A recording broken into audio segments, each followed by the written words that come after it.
Batman, the Dark Knight, the Caped Crusader, the world's greatest detective. Since his debut in 1939, he's become one of the most legendary pop culture icons of our time. Through movies, TV shows, comic books, he's also now left his mark on the world of video games, from pixelated beginnings to epic masterpieces. This video, I'll show you the history of Batman in video games.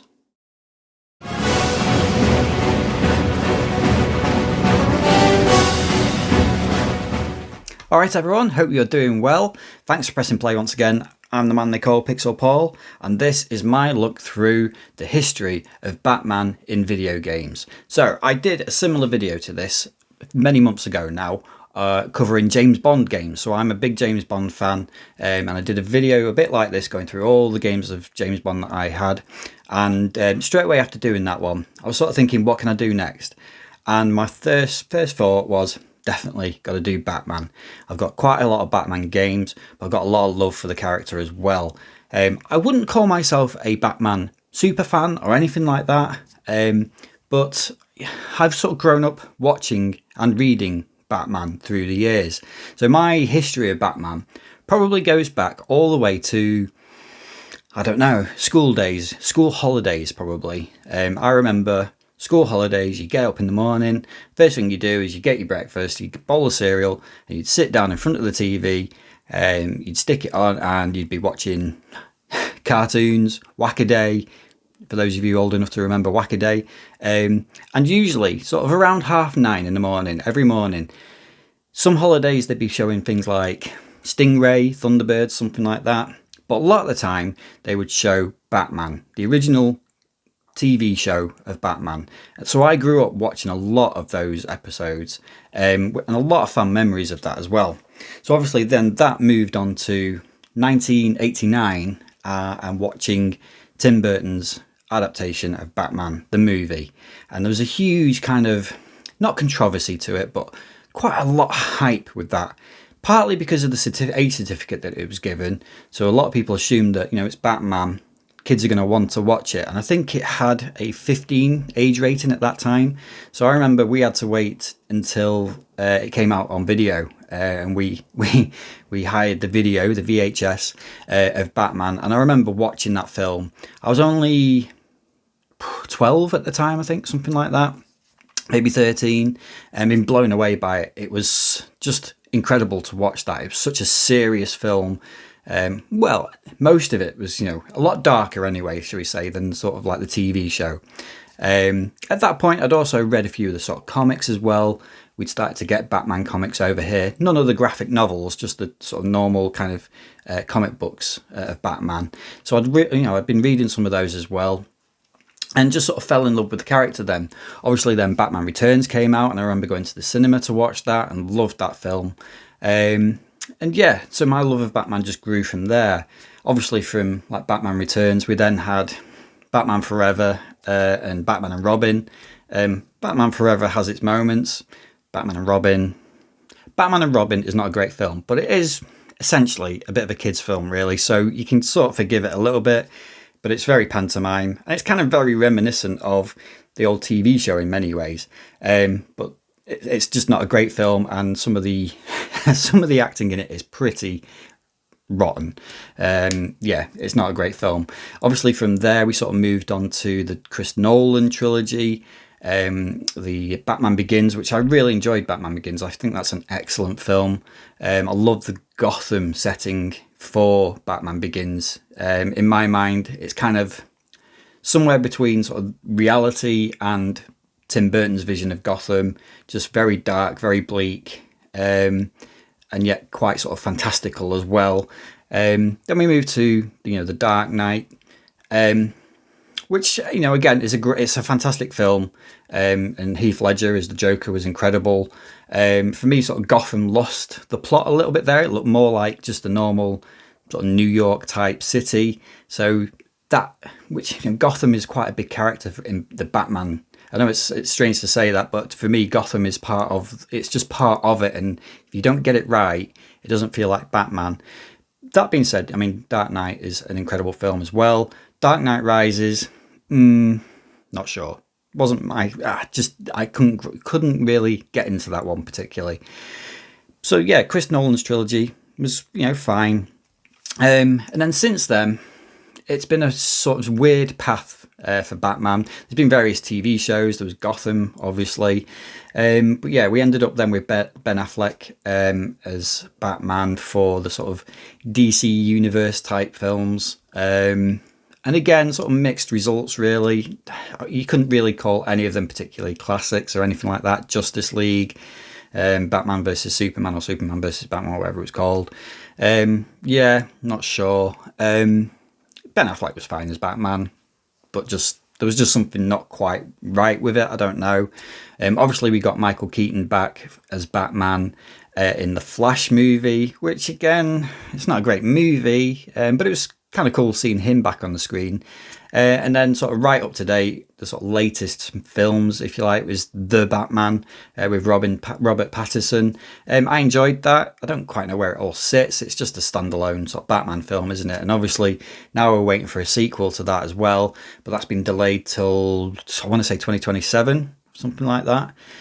So it's a long time before we'll see Batman on our screens again. But anyway, that's the cinematic sort of the history that I have with Batman.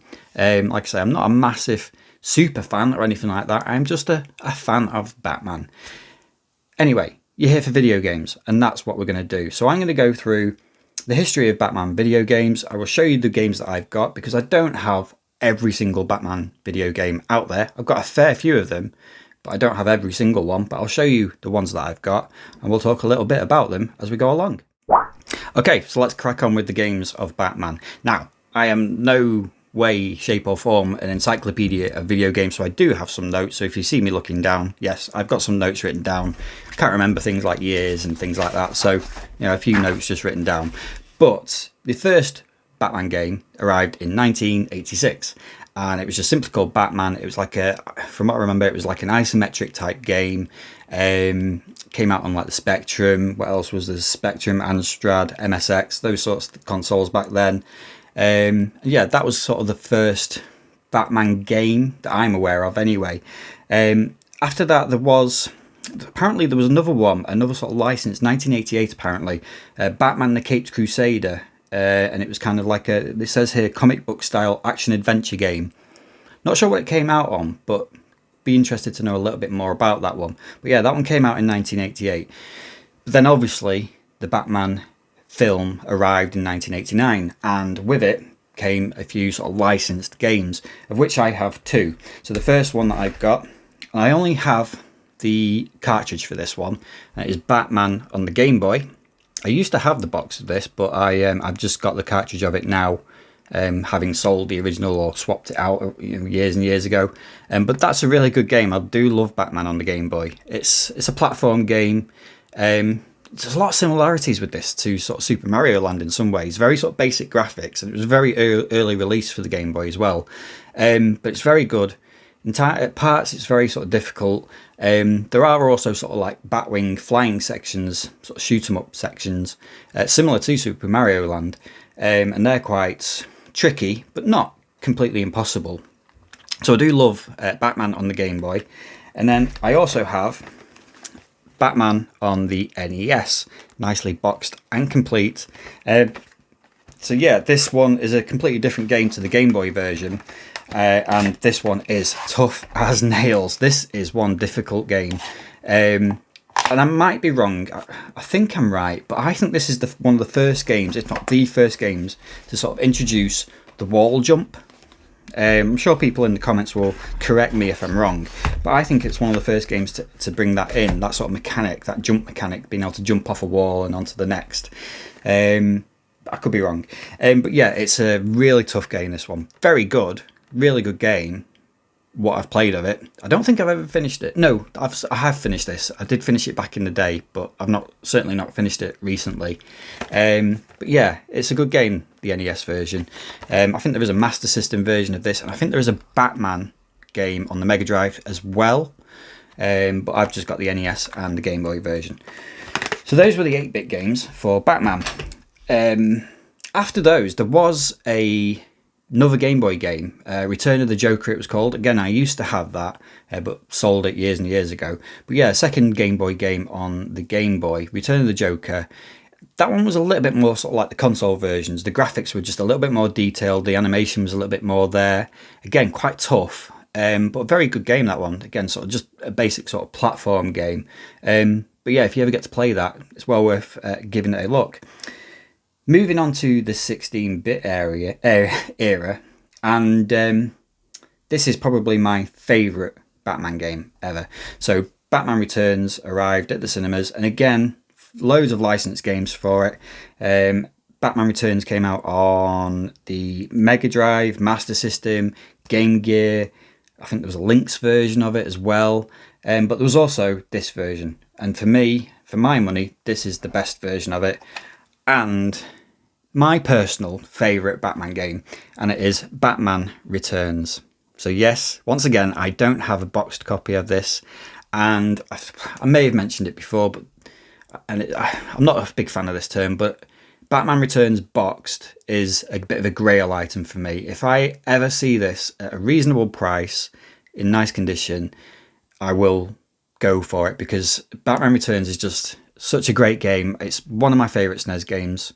I absolutely love this. So it's basically a side-scrolling beat-em-up. Big chunky graphics to it. You know, the sprites are just really big. Amazing score to it. Absolutely amazing music and sound effects to it. There's nice sort of Mode 7 driven driving sections as well in the Batmobile.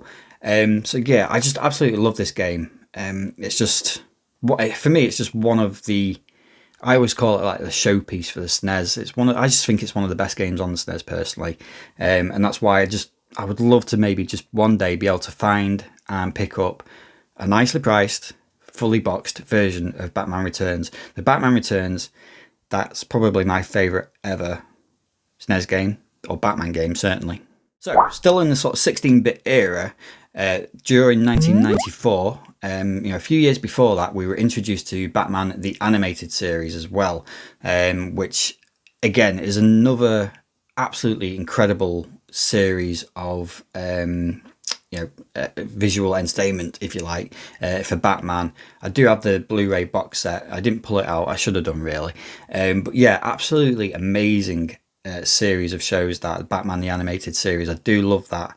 But again, it kind of, from that show, sort of influenced a lot of video games as well. And the first one was 1994, and it was The Adventures of Batman and Robin. So again, that came out on the SNES. I think there was this Mega Drive version of it as well. Certainly, yeah, I'm sure there was a Mega Drive version of it as well. The SNES version of it these days, I think, is pretty expensive. The Mega Drive version, I'm not quite sure, but I think it took more of a, because I've never played that one actually. It's one of the few I've sort of never ever played. Is it a bit more of a run and gun game or something like that? I'm not 100% sure, but I know it's very highly rated. But yeah, that came out sort of around 1994. After that, we then had Batman Forever, and there was a few licensed games of that as well. Certainly on the Mega Drive, certainly on the SNES. There may have been like a Game Boy version of it too, I think. And they're pretty ropey. The film was always pretty average. Like I said before, there's one or two things about it that's, not bad. But in general, yeah, the games were pretty poor. The Mega Drive and the SNES versions, had sort of those digitized graphics to it, sort of like the same as Mortal Kombat, where it was like motion captured. So it looked fancy, it looked flash, but underneath, the actual games themselves were not very good. I think I had the Mega Drive version at one point, but didn't have it for very long because it wasn't that great. There was actually as well a Batman Forever arcade game as well. I've never seen that. I was never aware of it. Apparently that came out in 1996. Again, sort of more of a beat 'em up sort of approach to it, this one. More of a fighting game apparently. If you've ever played that though, if you've ever seen it or played it in the arcades, let me know what it was like, because I personally have never ever seen it. So moving on, and we're sort of moving now into more of the realm of like the PlayStation and the Sega Saturn and those sorts of consoles. And there was a Batman and Robin game for the PlayStation. Again, not very, very good. That came out around 1998. like the movie, just a pretty poor attempt at a game, that one. There was also sort of released a few years after that, Gotham City Racing, or Racer, was it Racer? It was Racer, 2001, released by Ubisoft. Again, I've not played that one, but I've heard it's pretty rubbish. I did actually see it in a shop not all that long ago, and was sort of tempted, but I think it was like £20, £25, something like that. They're asking for it, so I didn't pick it up. As tempting as it was, I mean, that seems like quite a good idea in a way. You know, where it's sort of some sort of car combat racing game set in Gotham, but yeah, apparently it's not very good. So if you see that, after that, things start to pick up a little bit. So again, sort of based more around the animated series. 2001, we got Batman Vengeance on the PlayStation 2, this version. It did come out on the Xbox, and there is a GameCube version as well. And this is a pretty good game. It's not massively in depth. It's pretty much a 3D platform brawler kind of game. But it's not bad. You know, it's showing its age a little bit now, but I still think this looks quite decent. Graphically, it still sort of holds up. I think because the animated series was a very minimalistic sort of look to it, that kind of helps in a way, because they just transfer that to this game. And yeah, I remember playing Vengeance a long time ago, and really sort of enjoying it. Yeah, I think it probably still holds up today. This is probably the poorer of the versions. I would imagine, I would assume that the Xbox and the GameCube versions are slightly better than this. But you can get this relatively cheap these days. So I've actually found the receipt in there. I got this for £5, so I'm not sure if that's gone up recently. But it is worth a look, that one. Batman Vengeance, PlayStation 2 version. So that came out in 2001. In between that, there was a game that came out on the GameCube and the Xbox. There wasn't a PlayStation 2 version of it, and that was Batman Dark Tomorrow. Again, so I've never played that one, and that game now is super expensive. 2001 that came out. I think from what I remember, not brilliant, but not bad, kind of in between. And that's kind of where I'll put this next game as well, Batman The Rise of Sin Tzu.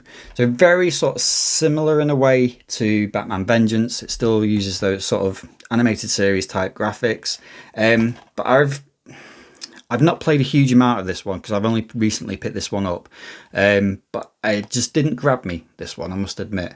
I think, again, this one's gone up in price recently, so if you're looking for it, I can't remember the actual price of it. If I find it, I'll put it on the screen, but I'm sure this has gone up in price recently. But yeah, I remember the bits that I've played of this, I was a little bit disappointed with it, a bit underwhelmed. But if you're a Batman fan, you know, you've got to pick it up, haven't you? So we're up to 2005 now, and this was the first and only game based on the Chris Nolan series of films, and that was Batman Begins. Now, Batman Begins is, by no stretch of the imagination, the perfect Batman game. I think that's probably to come. But you can sort of see where the series I'm going to talk about shortly got its inspiration from, because this is almost like the prototype for those games. It's very similar, just not quite executed as well. But needless to say, I mean, it's still a really half-decent game. Does that make sense? It's really a nearly half-decent game. No, it's good. It's good. It's just not. It's not perfect. It's based on the Batman Begins film, which I really enjoyed. You know, there's a lot of the cast, if not all of the cast, it actually says it there: Bale, Michael Caine, Liam Neeson, Katie Holmes, Cillian Murphy, Tom Wilkinson, Morgan Freeman. So all the voices were in there as well. So it is like a fully sort of licensed game. They threw everything into this game as well, which is unusual for a sort of movie tie-in. And don't forget, this is sort of like an era where movie tie-in games were starting to slowly fade away a little bit. You know, long gone were the days of like the SNES and the PlayStation, where every single movie or every single action movie got a game to go alongside it. You know, this was starting to be a bit of a dying breed at this point. But yeah, they did put a lot of effort into this game, and it is a decent effort. It's not a bad game at all. You can get this really cheap as well. PlayStation 2 as well, that version came out, and you can usually pick it up for a couple of quid. But I quite like Batman Begins, and like I said, it kind of set the scene for the future series that was to come. So that's Batman Begins. Now, before I get to that series, there are kind of a few obscurities that I'm going to throw in here as well. So we've also got, and probably you'd class these as cameo appearances, we've got Injustice, Gods Among Us, and Injustice 2. So obviously Batman is in both of these games, as are most of the DC universe. But yeah, Injustice, Gods Amongst Us, story mode in this is really good, and Batman plays quite a big part in that. I love the Injustice. Both Injustice games are really good at the core sort of beat 'em up stage. This one, there's a little bit, possibly too much in it. I just found it a little bit laborious just to get into sort of the story mode and just get beating people up. Whereas this is just more like a sort of standard sort of beat 'em up game, but there is a decent story mode in there as well. So of the two, I prefer Injustice, Gods Among Us, and yeah, Batman plays a big part in that. And obviously a lot of the sort of Batman universal characters are also included in there as well. So you've got Joker, Robin, Nightwing, Batgirl, you name it. If they've been in Batman, most of them are in there. So yeah, Injustice, Gods Among Us, and Injustice 2. We also have, now this came out in, when did this come out? 2008. I can't remember what year the first sort of Lego game came out. So I think the first Lego game was Star Wars, and the Lego, or popularity of Lego, seemed to boom around the same time that game came out. Lego just seemed to be everywhere. It was something, and then suddenly it was everything. And it kind of, I think, tied in with when that Lego Star Wars came out. And then following Star Wars, every single sort of character seems now to have its own Lego game, including Batman. And that's why we have Lego Batman, the video game. Lego Batman video game, it's all right. Again, there's a lot of nods to the characters. There's lots of sort of hidden things in there as well. It's a lot of fun, to be fair. Lego games aren't my thing though, personally. I quite enjoyed Star Wars. The novelty of it to begin with was quite good. But it kind of got to the point where they were just kind of very samey. I've also got Lego Batman 2, which is DC Superheroes. But again, it's sort of like a Batman game. So yeah, he has appeared in those as well. Just not really my thing. Fun, but just, yeah. Now, these two as well, it's one game, but two different versions of it.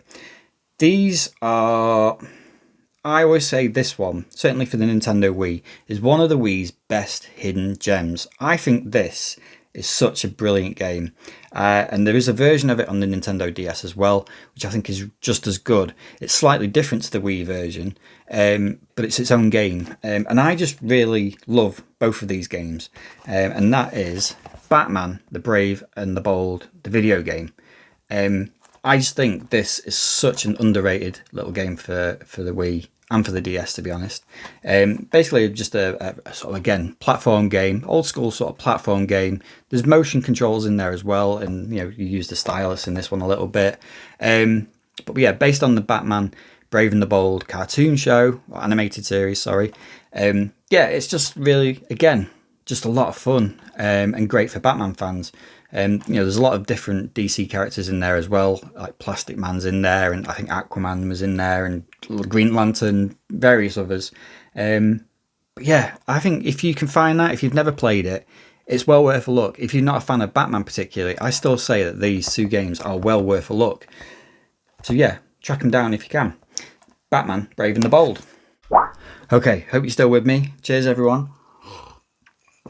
We're on to the final sort of raft of games. I told you there was a few to get through, but we are now through to the series that I think most people now know, and I think most people love this series as well. I don't know too many people that don't like any of these games from this series, and I am of course talking about the Arkham series. So like I said before, Batman Begins was sort of the last game, last serious game before the Arkham series arrived, and you can see its influence on them. So Arkham Asylum, this is the PlayStation 3 version with that lovely lenticular cover. This was a bit of a game changer in some ways for Batman. I think this has heavily influenced superhero games since. You could say that parts of Batman Arkham Asylum draws influence from other games other than Batman Begins. There's little bits of other games potentially in there. I think there's a little bit of Assassin's Creed in there, if you like. But as far as Batman and playing Batman and being Batman, this is as close as you can get, really. Arkham Asylum for me is my personal favourite in the Arkham series. I just love the sort of setting of being in that asylum, it not being too sort of expansive, but big enough to be able to sort of explore. A lot of it kind of feels very dark, enclosed and claustrophobic. And I just like it. I just like the sort of characters that they included in it, the little Easter eggs that you can find within the asylum as well. But everything about this game is just absolutely on point, graphically superb. The performances from the voice actors, we know who the guys who played Batman and Joker.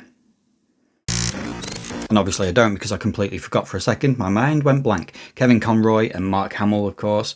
Mark Hamill reprising his role as the Joker. That's almost become a bigger role for him now than Luke Skywalker in many ways. He's done it so many times now. And of course, Kevin Conroy as well, who sadly passed away a few years ago. He's sort of voiced Batman, or he had voiced Batman so many different times. And for them to get those two talents into this game as well, just sort of topped it off. Everything about this game is just absolutely superb. So how did they manage to then go into the sequel? Well, you make it bigger, you make it better. Not quite as better, in my opinion, but no, it is better. I just prefer Asylum. And I am now going to move on to Batman Arkham City. So yeah, Batman Arkham City, which was 2011. God, I can't believe this game came out, sort of 14 years ago. Incredible, really. But yeah, again, it builds on what Arkham Asylum did. It just expands it into a sort of cityscape. So we've not moved into sort of Gotham properly yet. We are sort of now playing this within a more sort of big city location, if you like. So it expanded the sort of map of the game, but they were quite clever in making it just kind of like Arkham City. So they kind of kept it separate from Gotham City and made it sort of like its own Arkham City, which meant they could pretty much do whatever they want, really, with that area of Gotham that had become Arkham City, if you like. So again, story-wise, just absolutely amazing. Again, so many sort of Easter eggs in there. You can go through the city and things like finding the Mad Hatter's shop and things like that. Just nice little sort of nods for the fans. And again, just incredible performances from Mark Hamill and Kevin Conroy again. A bit more of Catwoman in this one as well. Harley Quinn, gets sort of a bigger role in this one too. And also more of those Riddler trophies, sorry. The Riddler trophies that were in Asylum were, fine. But the Riddler trophies in this game are at times infuriating. But it doesn't detract from what is a fantastic game. So I've also got the Armored Edition on the Nintendo Wii, which I don't want to say it's the definitive version of it, but it's a very good version of it. The Wii second screen kind of does make a little bit of a difference.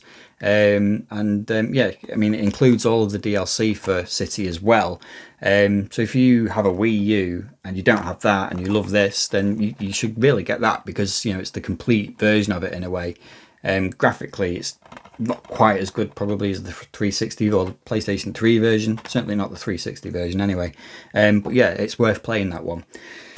So Arkham City, probably the best Batman game ever made. Not in my opinion, but probably the most sort of accomplished Batman game, probably. So moving on, and again, sort of trying to follow up Arkham City was always going to be slightly tough, and they did that with Arkham Origins. So this one is a bit more of a step back. It's kind of more early Batman, and I mean, everybody sort of knocks this game and says it's the worst of the trilogy, and it probably is, of the original trilogy. It probably is the weaker of the three. I quite like it.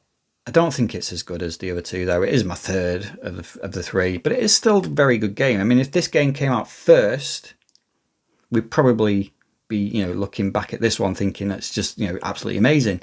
But yeah, it's just a slight sort of step back from Arkham City. I love the setting. It's kind of done at Christmas, so there's a lot, it's sort of wintry and snowy, so it looks great. Sort of Gotham around that sort of time period. It's just something a bit different. But yeah, it just was missing something. Arkham Origins. Again, I do have the Wii U version for that as well. So that was Arkham Origins.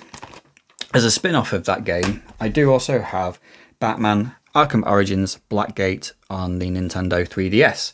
I've not played all of this one yet, but it is good. I've played, what I've played so far is good, and it's different because it's on the 3DS, obviously. So it's a bit more.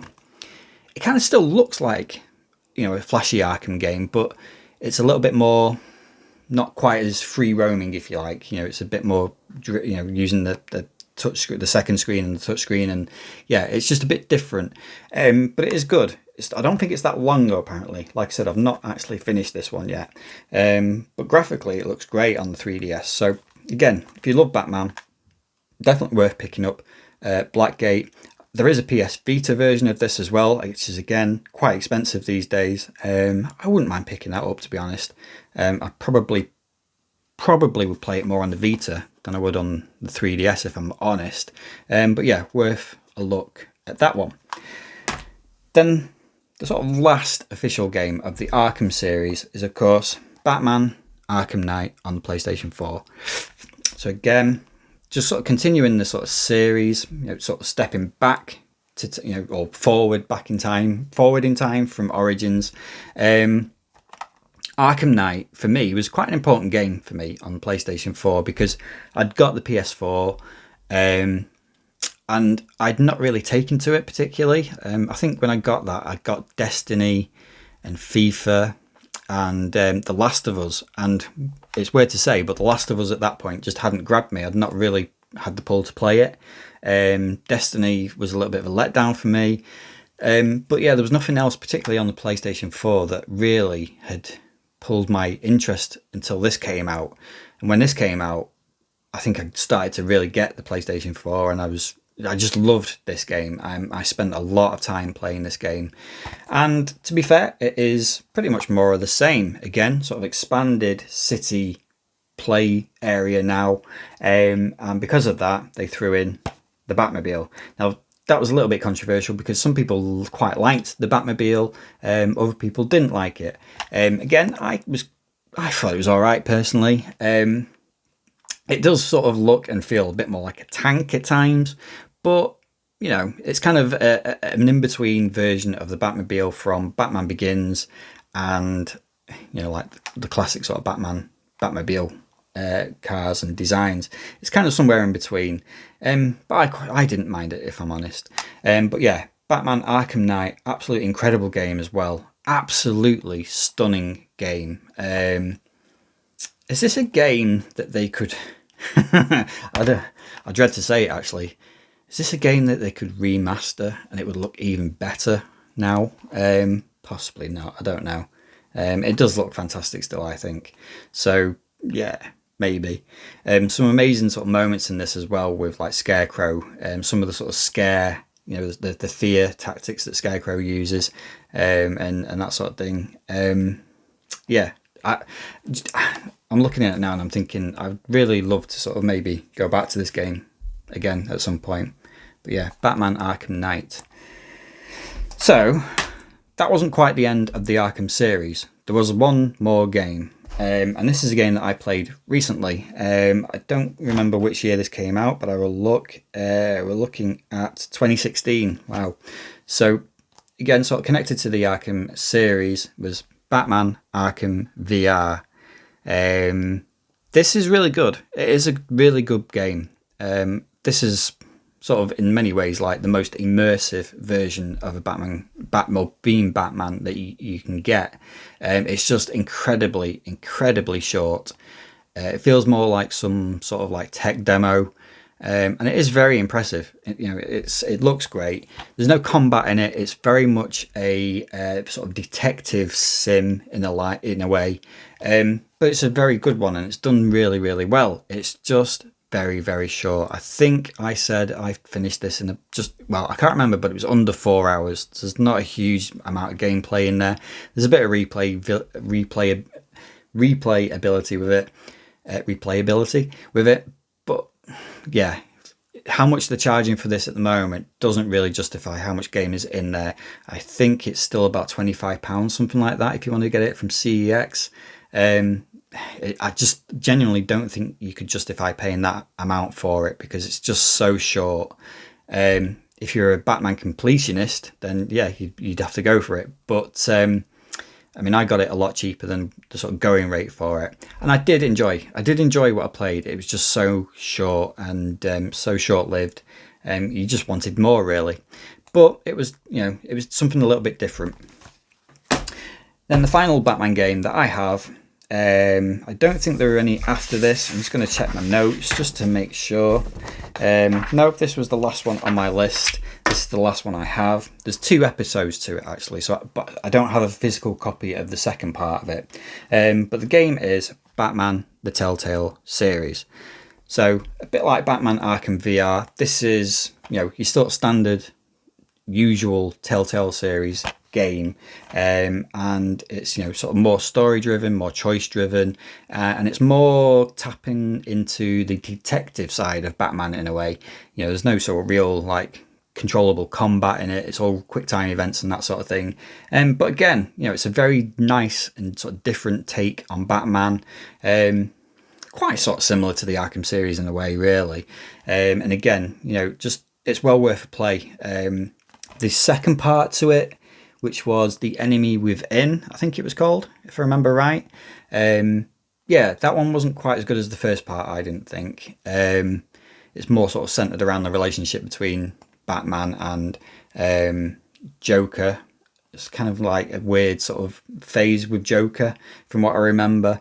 But yeah, again, Telltale series. If you love Batman, you have to get this, because again, completionists will need to have it in their collection. But yeah, it's an enjoyable game, and quite an easy platinum trophy as well. So that is it. Those are all the Batman games that I have. The only game I haven't mentioned, of course, is Gotham Knights. Now, I wasn't sure whether to include that in this list or not, because you don't really play as Batman particularly in it. It is more of a game around the Batman characters rather than Batman himself. I suppose technically you would include it as part of the Arkham series, possibly. Debatable, but I mean, I've played Gotham Knights and I wasn't particularly impressed with it. I just didn't quite get it. I just thought it felt a little bit, I don't know, rushed, incomplete. I wasn't a big fan of it. There is also sort of like the Suicide Squad, which kind of touches on Batman themes a little bit as well. But again, I've not played that one, so I didn't include that in this list, because again, I don't think it's technically a Batman game particularly. So yeah, I think I've covered pretty much every Batman game there is, and I hope you enjoyed that. So let me know in the comments, what was your favourite Batman game? What is the best Batman game you've played? Is it one of the Arkham series? Is it one of the older games? Is it something really more obscure? Are you just a fan of Lego Batman? You tell me. Let me know in the comments. I hope you enjoyed that one. I enjoyed putting this one together. I will see you on the next video. Stay well. See you soon.